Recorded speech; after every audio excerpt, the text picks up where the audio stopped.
"We don't need your pocket change." My brother laughed at my offer. Mom agreed this is serious business. I just smiled. "His bank called, sir. Your main investor is withdrawing all $40 million funding." I was 27 when my brother Tyler launched his tech startup. He was 31, freshly graduated from Stanford's MBA program and absolutely convinced he was the next Steve Jobs. Innovate Tech Solutions was going to revolutionize cloud-based project management software. He had buzzwords, a sleek pitch deck, and the kind of confidence that made investors write checks. He also had our parents' complete devotion. "Tyler's company is going to change everything," Dad had announced at Sunday dinner 3 years ago. "This is the kind of innovation that builds generational wealth." Mom had beamed. "Our son the entrepreneur, a CEO at 31. I'd been sitting at the end of the table as usual, eating my pasta quietly. I was working as a data analyst at a mid-sized firm, living in a modest apartment, driving a 10-year-old Honda. To them, I was the boring one, the safe one, the daughter who chose stability over ambition. What they didn't know was that I'd been day trading since college, not recklessly, carefully, methodically studying patterns and building algorithms. I'd turned my graduation gift of $5,000 into $50,000 by 23. By 25, I had $400,000. By 27, my portfolio was worth $2.3 million. I'd learned to keep it quiet. Every time I'd mentioned an investment win, Dad would say something like, "lucky timing" or "beginner's luck." When I'd suggested I understood financial markets, Tyler had literally patted my head and said, "That's cute. But there's a difference between playing with stocks and real business strategy." So, I'd stopped mentioning it. I'd kept working my boring job, kept living in my modest apartment, and kept building my portfolio in silence. When Tyler had announced he was raising a Series A round for Innovate Tech, I'd done my homework. I'd analyzed his business model, studied his competition, reviewed his technical architecture. The software was actually good, not revolutionary, but solid, well-designed, practical. With the right funding and execution, it could capture a meaningful market share. I'd wanted to invest, not because he was my brother, but because it was genuinely a good opportunity. I'd seen worse companies get $100 million valuations. Tyler's startup had real potential, but I'd known better than to approach him directly. So, I'd created a shell corporation, Cascade Ventures LC, and structured it through my investment advisor, Patricia Morgan, at Silver Lake Capital. Patricia managed my portfolio and understood the need for discretion.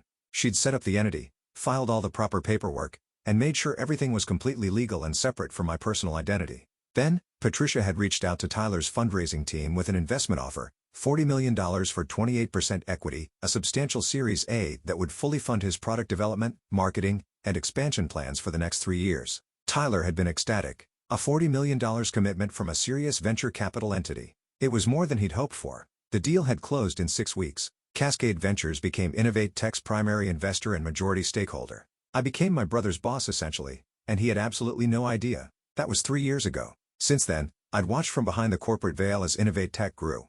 I'd attended board meetings via video conference with my camera off, labeled as Patricia Morgan, representing Cascade Ventures. I'd reviewed quarterly reports, approved budgets, and guided strategy decisions, all while Tyler thought he was reporting to some faceless investment firm. The company had done well, not spectacularly, but steadily. Revenue had grown from $0 to $18 million annually. They'd captured 3% of their target market. User retention was strong. The fundamentals were solid, but Tyler's ego had grown faster than his revenue.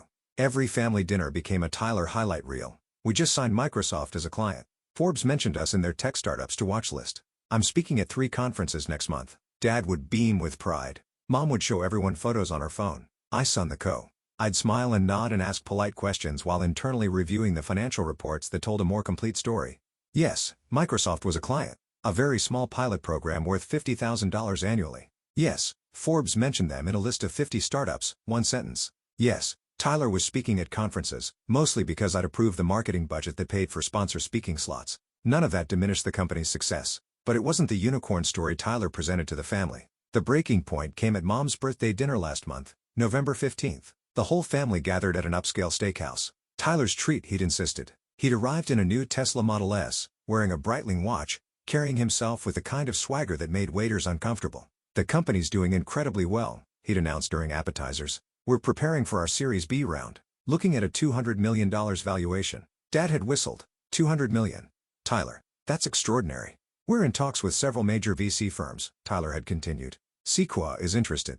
Andre Horowitz sent feelers. This is the big leagues now. I'd stayed quiet, cutting my steak because I knew the truth. We weren't preparing for a Series B. Our burn rate was too high, our growth too slow. The $200 million valuation was Tyler's fantasy, not market reality. On Sequoia and Andre Horowitz hadn't sent feelers. Their junior analyst had taken polite coffee meetings that went nowhere, but I'd learned not to correct him at family dinners. Then Tyler had turned to me. "And you're being awfully quiet. Not impressed by your big brother's success." "It's impressive," I'd said simply. "She doesn't really understand tech business," Mom had said apologetically. "It's very complex, actually," I'd said carefully. "I've been following the cloud software market pretty closely." "It's fascinating how right your little stock hobby," Tyler had interrupted, grinning.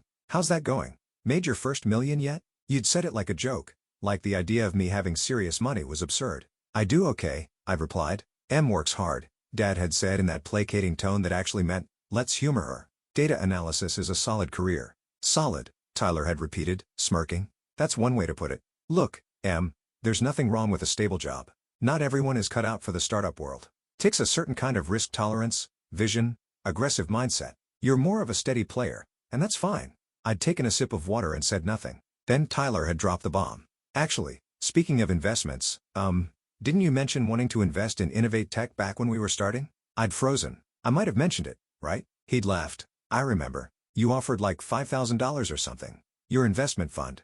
He'd used air quotes, grinning at our parents. "It was more than that," I'd said quietly. "Oh, sorry. Was it 10,000? Either way, we appreciate the thought, but Innovate Tech isn't really set up for small personal investments. We work with professional venture capital firms, institutional investors, people who understand how series of funding works, equity structures, board governance. No offense, but it's just not the same league as playing with stocks on your lunch break." Mom had nodded sympathetically. "Tyrus. Right, honey. His company deals with very sophisticated investors. It's not really appropriate for personal money." "I understand sophisticated investing," I'd said, keeping my voice level. "I'm sure you do in your way," Tyler had said patronizingly. "But there's a difference between buying shares of Apple and structuring a multi-million-dollar venture capital deal. We're talking due diligence, term sheets, board seats, liquidation preferences. It's serious business." "I'm aware of term sheets," I'd started. "Em, look," Tyler had cut me off, leaning forward with that insufferable big brother expression. "I love you. You're my sister. But you have to understand, I can't mix family money with business. It's messy.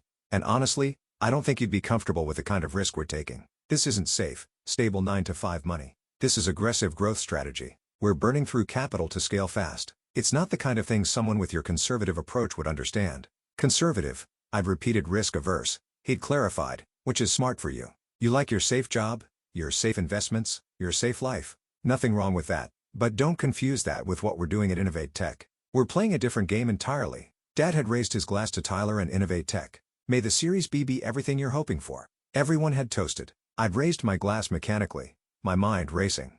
I'd sat through 3 years of this. 3 years of being patronized, dismissed, treated like I couldn't understand basic business concepts, while I literally owned 28% of his company, while I literally controlled his funding, while I literally sat on his board under a corporate pseudonym. The rage had been quiet but absolute. After dinner, I'd gone home to my modest apartment and opened my laptop. I'd pulled up the Cascade Ventures documentation, the shareholder agreement, the funding terms, the liquidation clauses. Then I'd called Patricia. "Patricia, it's Emily. I need to schedule a call with Tyler Chin, CEO of Innovate Tech. Board business, of course. What's the agenda?" I paused, thinking about 3 years of condescension. 3 years of being told I didn't understand business while I funded his entire operation. 3 years of watching him take credit for success that my money had built. "Investment review," I'd said. "I'm considering liquidating our position." There had been a long silence on the phone. "Emily, you're the majority stakeholder. If Cascade pulls out, Innovate Tech loses its primary funding source. They'd have maybe 4 months of runway before they'd need to shut down or find emergency financing."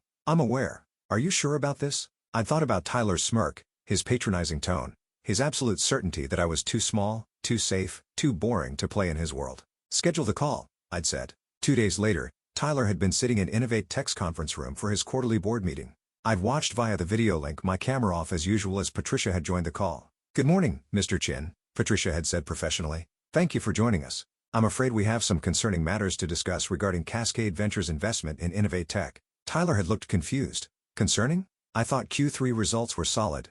Revenues up 12% year over year. We're hitting our milestones. Your financial performance is acceptable." Patricia had interrupted. "However, Cascade Ventures is conducting a portfolio review and we have concerns about the company's trajectory and leadership's strategic judgment." "Leadership's judgment?" Tyler's expression had shifted from confusion to defensive. "What are you talking about?" "We're executing exactly according to plan.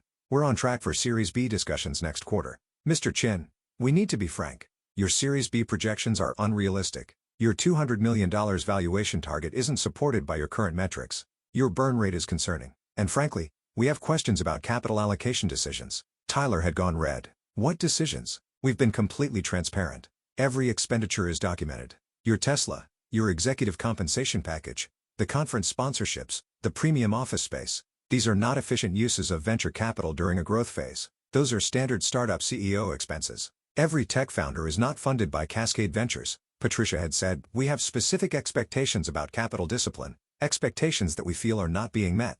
I'd watched Tyler's face cycle through emotions, confusion, anger, fear. He'd built his entire identity around being a successful startup co. The idea that his primary investor was unhappy had clearly never occurred to him. Okay, Tyler had said, forcing calm. If there are concerns, let's address them. We can adjust spending. We can revise projections. What do you need from us? We need to discuss whether Cascade Ventures wishes to maintain our investment position, Patricia had said. The silence had been deafening. Maintain? You mean you're considering pulling out? We're evaluating all options, including liquidation of our equity stake. You can't. That would destroy the company. We're dependent on your funding for operations. If you pull $40 million out, we're aware of the implications, Mr. Chin, which is why we're having this conversation. We need assurance that leadership is taking our investment seriously. I'm taking it seriously. This company is my life. Everything I've built. His phone had rung. He'd glanced at it, irritated. I need to take this. It's my bank. Please do, Patricia had said. Tyler had answered, putting it on speaker. This is Tyler Chin. Mr. Chin, this is David Reynolds from Pacific Trust Bank. I'm calling about your business line of credit. We've been notified of potential changes in your company's capital structure and we need to discuss your credit terms immediately. Tyler had gone pale. Changes? What changes? Our covenants require notification of any material changes in investor composition. We've received information suggesting your primary investor may be withdrawing. Is this accurate? We're just having discussions. Mr. Chin, if your Series A investor liquidates their position, your credit line will be immediately callable. That's $8 million you'd need to repay within 30 days. Tyler had looked at the video screen where Patricia's name was displayed. His expression panicked. This is a misunderstanding. Patricia, Ms. Morgan, we can work this out. We'll need to see significant changes, Mr. Chin, Patricia had said firmly. Another phone had started ringing. Tyler's cell this time. He'd looked at the screen, his hand shaking slightly. It's our CFO. Answer it, Patricia had said. Tyler had switched calls. Brian, what's wrong, Tyler? I'm getting calls from 2 of our major clients. They're asking about company stability. Someone told them our primary investor might be pulling out. Microsoft is threatening to pause our contract pending clarification. What the hell is going on? How did they even know? Word travels fast in tech circles. Is it true? Is Cascade Ventures withdrawing? Tyler had looked like he might be sick. We're having discussions. Strategic realignment discussions. Strategic realignment. Tyler, if we lose our primary funding, we're done. We have 4 months of runway, maybe less. We can't raise emergency Series B in that time. Everyone will know we're desperate. We'll get terrible terms or no terms at all. I know that. Tyler had snapped. I'm handling it. He'd ended the call and stared at the video screen. Patricia, Miss Morgan, please, let's talk about this rationally. What do you need? What will it take to keep Cascade invested? I'd unmuted my microphone for the first time in 3 years of board meetings. Hello, Tyler. His face had gone blank. Who? It's Emily. I'd watched him process the voice. Confusion. Recognition. Complete disbelief. What are you? Why are you on this call? Because I'm Cascade Ventures, I'd said simply. I'm your primary investor. I own 28% of your company. I've owned it for 3 years. The silence stretched so long I thought the call had frozen. That's not possible, Tyler had finally said. Cascade is a venture capital firm. A real VC firm with institutional backing. Cascade is a shell corporation I created through my investment advisor. It's my money, Tyler. All $40 million of it. Mine. You don't have $40 million. I have $47 million currently. I had $52 million when I invested in you. I've made about $5 million profit on other investments since then, and your company's equity value has appreciated roughly $7 million. So, my Innovate Tech stake is now worth about $47 million total. He'd stared at the screen like I was speaking another language. That's impossible. You work data analysis. You live in that tiny apartment. You drive a 10-year-old Honda? Yes. Because I prefer to invest my money rather than spend it on Teslas and Breitling watches. How did you? This doesn't make sense. I've been trading since college, Tyler. I built my portfolio from $5,000 to $2.3 million by the time you launched Innovate Tech. When you needed series of funding, I saw a good investment opportunity. So, I created Cascade, funded your company, and took a board seat. I've been Patricia Morgan representing Cascade Ventures at every quarterly meeting for 3 years. Patricia had unmuted. I'm the actual Patricia Morgan, Mr. Chin, Emily's investment advisor. I've been representing her interests as requested. Everything was completely legal and properly documented. Tyler had sunk into his chair. You've been on the board. You've been my primary investor this entire time. Yes. While we at family dinners, his face had shifted from shock to horror as he'd replayed 3 years of conversations. Every dismissive comment, every patronizing lecture about business, every time he'd explained basic concepts to me like I was a child. While you told me I didn't understand sophisticated investing, I'd finished. While you laughed about my pocket change. While you explained that I was too risk-averse for serious business. Yes, during all of that, oh my God, the Series B discussions you've been bragging about, those are going nowhere, Tyler. Your projections are inflated. Your valuation expectations are unrealistic, and your spending habits are concerning to any serious investor. The Tesla was purchased with venture capital meant for product development. The watch was bought the same month you cut the customer service team's training budget. The premium office space costs more annually than 3 junior developer salaries. You've been spending my money like it's unlimited while treating me like I'm too stupid to understand basic finance. His face had gone from pale to red. I didn't know. That doesn't make it better, Tyler. It makes it worse. You treated me that way because you genuinely believed I was beneath you financially and intellectually. The fact that I was secretly funding your entire operation the whole time just proves how wrong you were. Another call had come through on Tyler's phone. He'd ignored it. What do you want? He'd asked quietly. Are you really going to liquidate? Destroy the company? I'd leaned back in my chair, considering.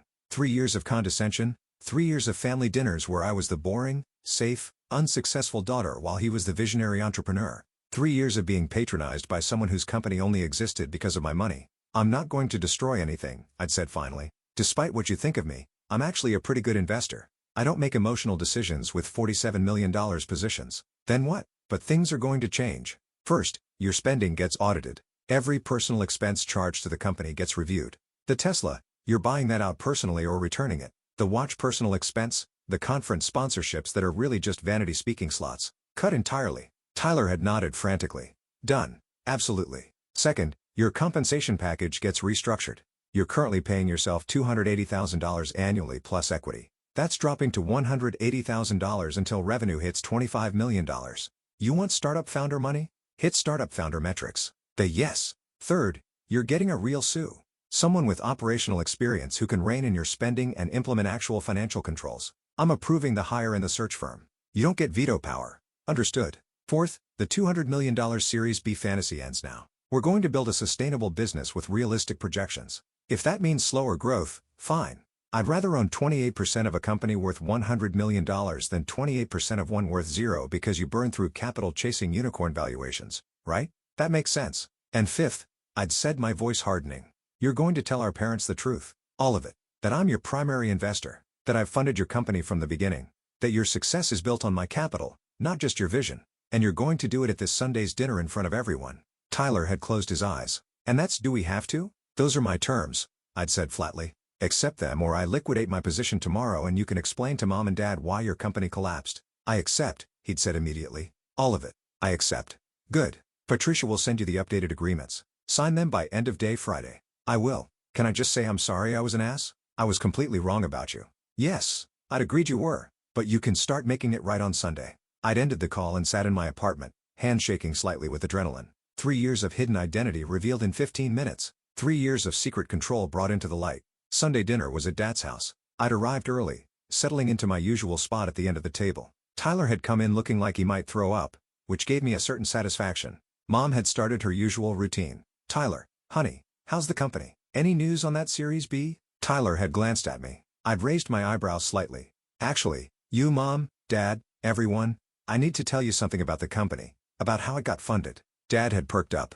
Oh, new investor coming in. No, old investor? Original investor. Actually, Tyler had taken a deep breath. 3 years ago, when I was raising my Series A, I got a $40 million commitment from a venture capital entity called Cascade Ventures. That's been our primary funding source since launch. It's what built the company. We know that, honey. Mom had said, what you don't know is who Cascade Ventures is. He'd looked directly at me. It's Emily. Em created Cascade as a shell corporation and invested her own money, $40 million of her own money. She owns 28% of Innovate Tech. She's been on the board of directors for 3 years. She's not just my sister, she's my boss. The table had gone completely silent. Dad had looked at me. Emily, you have $40 million.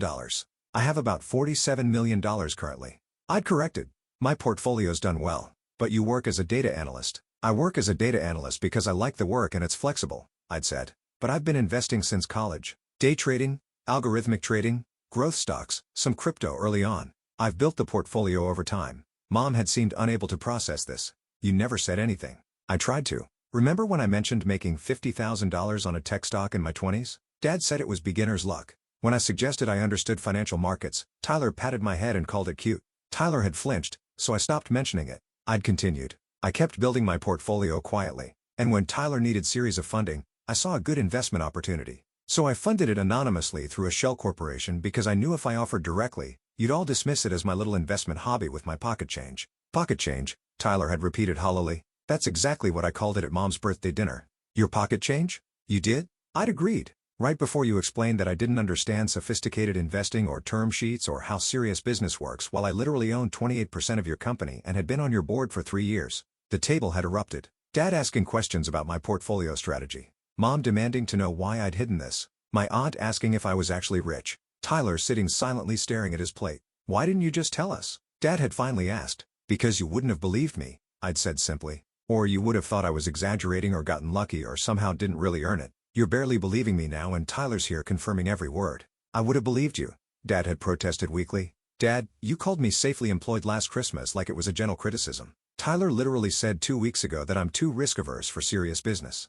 You've all spent years treating me like I'm playing with monopoly money while Tyler builds a real company. Except Tyler's real company only exists because of my monopoly money. Tyler had finally spoken. She's right. Everything she's saying is right. I've been an arrogant ass. We all have and isn't just successful. She's more successful than me, than any of us. She's brilliant at this. And we never even noticed because we were too busy assuming she was exactly what she appeared to be on the surface. I don't understand. Mom had said, why live in that small apartment? Why drive that old car if you have this kind of money? Because I'm investing it, I'd explained. Every dollar I don't spend on a fancy car is a dollar that compounds in the market. Warren Buffett still lives in the house he bought in 1958. That's not poverty. That's strategy. Dad had looked at me differently, not dismissively, not placatingly, but with actual respect. Maybe for the first time in my adult life. Emily, he'd said slowly, I owe you an apology. A real one. I've underestimated you significantly. We all have, Tyler had added. And I'm sorry for everything. Every dismissive comment.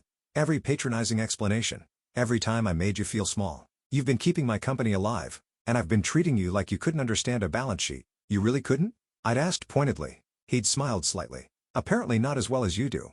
The conversation had shifted then. Dad asking about investment strategies. Mom wanting to know how I'd learned to trade. Everyone suddenly very interested in my boring career and safe choices and modest lifestyle. The power dynamic had shifted completely. Not just with Tyler, but with the entire family. I wasn't the overlooked youngest anymore. I was the secret genius who'd funded her brother's entire empire while he patronized her. Later, Tyler had caught me in the kitchen.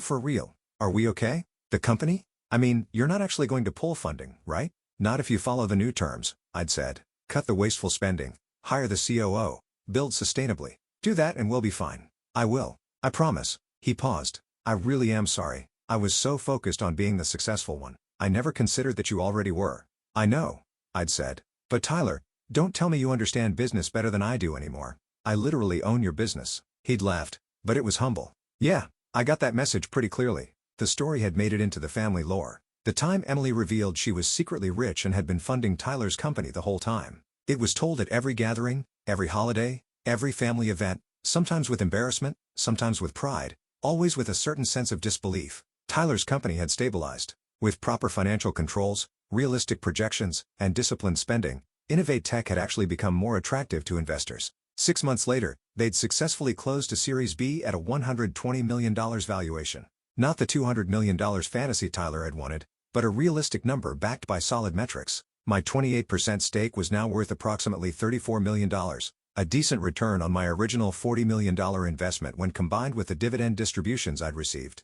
Not spectacular, but solid, sustainable, and I was no longer the invisible family member. I was Emily Chin, the data analyst who turned $5,000 into $50 million and funded her brother's tech company without him knowing. At Christmas dinner this year, Tyler had stood up with his wine glass. I want to make a toast, he'd said.